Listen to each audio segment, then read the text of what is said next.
समस्त मिथिलावासी के गोर लगै छी। एक गोट बहुत पुरान रचना छल देशभक्ति गीत मैथिली में।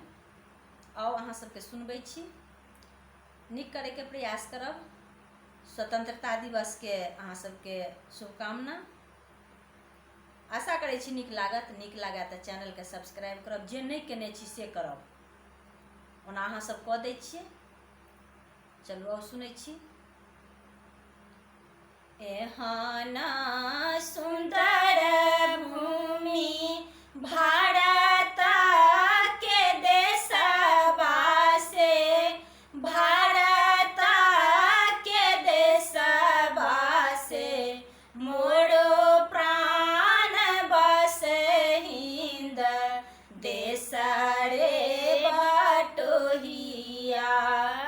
मोरो प्राण बसहिंद देश रे बटोहिया।